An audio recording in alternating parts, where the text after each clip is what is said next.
नमस्कार। इस वीडियो में हम लोग सीआरपीएफ कांस्टेबल ट्रेड्समैन के लिए प्रीवियस ईयर पे आधारित सामान्य हिंदी के 25 प्रश्नों को करने वाले हैं, जो कि बिल्कुल प्रीवियस ईयर पे बेस्ड हैं। बस ऐसे ही प्रश्न आपके एग्जाम में देखने को मिलेंगे। ऐसे ही प्रश्नों को करने के लिए आप हमसे जुड़ जाइए और चैनल को सब्सक्राइब करके बेल आइकन दबा लीजिए, ताकि आपका कोई भी क्लास मिस ना हो और आपकी तैयारी सबसे अच्छी हो सके। आप इस वीडियो में आखिर तक बने रहिए और चलिए आज के अपने क्लास को शुरू करते हैं। देखिए, जो हिंदी का पार्ट है वह पार्ट डी या फिर आप बोल सकते हैं पार्ट 4 में दिया है, इसलिए हिंदी के प्रश्नों की शुरुआत 76 नंबर प्रश्न से हुआ है। चलिए आज के अपने प्रश्न को करते हैं और पहला प्रश्न आपके सामने है। कह रहा है कि अत्यंत शब्द में किस उपसर्ग का प्रयोग हुआ है जी? अति का, अत का, अत्य का या अ का? तो देखिए, आप अत्यंत को छोड़ेगा ना, क्या मिलेगा? अति धन अंत मिलेगा।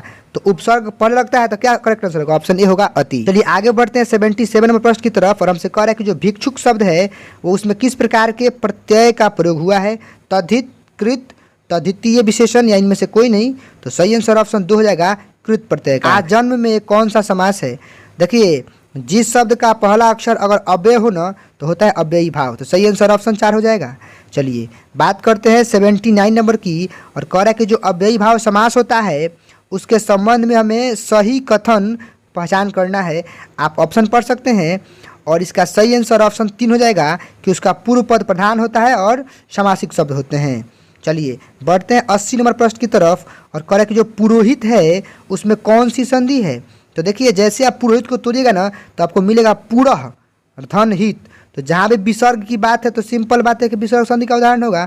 बाकी आप ऑप्शन अनुसार भी कमेंट कर सकते हैं। अगला प्रश्न है 81 नंबर और जो गजानन है उसमें किस प्रकार की संधि है हमसे पूछ रहा है। आप ऑप्शन देख सकते हैं। तो देखिए, यहाँ पे ना ज में संधि हुआ है, जा हो गया है, मतलब दीर्घ हो गया। तो बड़ा आंसर आसान है, दीर्घ स्वर संधि का उदाहरण होगा। चलिए आगे बढ़ते हैं प्रश्न संख्या 82 की तरफ। करा कि निम्नलिखित किस शब्द की वर्तनी सही नहीं है? मतलब जो अशुद्ध शब्द है उसको पहचानना है। देखिए, समुन्नतशील बिल्कुल सही है, श्लिष्ट भी सही है, शाश्वत भी सही है। हाँ, जो यावत जीवन है वही गलत है। ये होता है दोस्तों यावत्य जीवन, ठीक है, यावत्य जीवन होता है। तो इस बेस पे जो अशुद्ध है क्या है? यही ऑप्शन 4 करेक्ट हो जाएगा। चलिए आगे देख लीजिए कि 83 से लेकर 87 तक इतने प्रश्न अपठित का ध्यान से है, तो आपको इसको पढ़ के जवाब देना होगा। तो बाकी वीडियो लंबा होने के कारण इसको हम स्किप कर रहे हैं। चलिए आगे बढ़ते हैं, हम 88 नंबर प्रश्न की बात करते हैं। आप देख लीजिए, कह रहा कि जो पलंगड़ी है वह किस प्रकार का शब्द है जी? आप ऑप्शन देख लीजिए, निरर्थक शब्द है, विशेषार्थक शब्द है, उनार्थक शब्द है या नामवाचक संज्ञा है। तो सही आंसर ऑप्शन 3 हो जाएगा, उनार्थक शब्द है। चलिए आगे बढ़ते हैं 89 नंबर प्रश्न की तरफ चलते हैं। कह रहा कि लड़कों से उठा नहीं जाता, इस वाक्य में किस प्रकार के वाच्य का प्रयोग हुआ है? ऑप्शन देखिए, कर्मवाच्य, कर्तृवाच्य, भाववाच्य, इनमें से कोई नहीं। तो देखिए यहाँ पे भावना का बोध है कि उठा नहीं जा रहा है। तो सही आंसर ऑप्शन 3 हो जाएगा, भाववाच्य।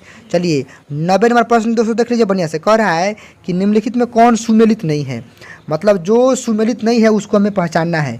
पानी बरसता है वह सरल वाक्य है, बिल्कुल सही बात है। जो परिश्रम करता है वही सफल होता है, संयुक्त वाक्य है, बिल्कुल सही है। जो सो से जुड़ा है, संयुक्त है।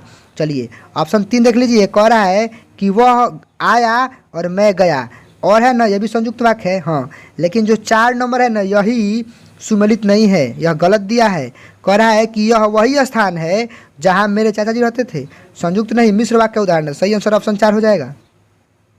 चलिए कह रहा है आगे प्रश्न है 91 नंबर कि आग्नेय निम्नांकित में से किसका विशेषण है? तो बड़ा आसान है, अग्नि का विशेषण क्या होता है? आग्नेय होता है। चलिए आगे बढ़ते हैं 92 नंबर प्रश्न की तरफ। कह रहा है कि निम्नलिखित में से कौन सा शब्द स्त्री का पर्यायवाची है? ऑप्शन देख लीजिए, अंगना, अंग, अंत या अम्ब। तो देखिए, अगर स्त्री के पर्यायवाची की बात है तो सही आंसर ऑप्शन ए हो जाएगा, अंगना। चलिए 96 प्रश्न है कि अभिराम शब्द का पर्यायवाची शब्द क्या होता है जी? सचल, सज्जल, निर्भीक या सुंदर। तो बड़ा सहज और सरल उत्तर हो जाएगा ऑप्शन 4, सुंदर। चलिए 94 नंबर प्रश्न है, अंबर का विलोम क्या होता है जी? वैसे अंबर का मतलब क्या होता है? आकाश होता है। आकाश का तो पताल होगा, लेकिन अंबर का क्या होना चाहिए? अवनी होना चाहिए। सही आंसर ऑप्शन 2 हो जाएगा। अगला प्रश्न है 95 नंबर, कालीन शब्द का उद्गम किस भाषा से हुआ है? अरबी से, तुर्की से, फारसी से या पाली से? तो सही आंसर हो जाएगा ऑप्शन 2, तुर्की से। चलिए 96 नंबर प्रश्न है कि निम्नलिखित में से कौन सा शब्द फारसी है? हमें फारसी भाषा का शब्द चुनना है। आपको पता होना चाहिए कि जिसमें भी नुक्ता होता है ना वे फारसी होते हैं, मुफ्त, ठीक है। सही आंसर पहला हो जाएगा। चलिए 97 प्रश्न है कि हमसे अलंकार से पूछ रहा है, पीपर पात सरिस मंडोला इस पद में कौन से अलंकार का प्रयोग हुआ है जी? उपमा, वक्रोक्ति, श्लेष या अनुप्रास? सही आंसर ऑप्शन उपमा दिया जा रहा है, करेक्ट आंसर ऑप्शन नहीं हो जाएगा। चलिए 98 नंबर प्रश्न है, कह रहा है कि नदी नाव संयोग का क्या अर्थ होता है? आप ऑप्शन पढ़ लीजिए और सही आंसर हो जाएगा अल्पकालीन संबंध, बहुत कम समय के लिए संबंध। चलिए और 2 प्रश्न है उसको देख लीजिए। 99 नंबर प्रश्न है, आँख मारना यह मुहावरे से प्रश्न है। ऑप्शन देते हैं, बड़ा आसान है, इशारा करना। चलिए आज के अपने आखिरी प्रश्न 100 नंबर की बात करते हैं और कारक से प्रश्न है, थोड़ा सा जूम इन करते हैं। कारण है कि तुम यहाँ नहीं आते, इस वाक्य में कारण का किस रूप में प्रयोग हुआ है? विशेषण के रूप में, क्रिया विशेषण के रूप में, सर्वनाम के रूप में या संज्ञा के रूप में? तो चूंकि क्या कारण यही संज्ञा हो गया है, सही आंसर ऑप्शन 4 संज्ञा हो जाएगा। इस वीडियो में हम लोग प्रीवियस ईयर बता रही 25 प्रश्नों को कर पाए हिंदी के। आज की इस वीडियो में बस इतना ही, मिलते हैं अगली वीडियो में टॉपिक के साथ, तब तक के लिए टेक केयर, थैंक यू, जय हिंद, वंदे मातरम।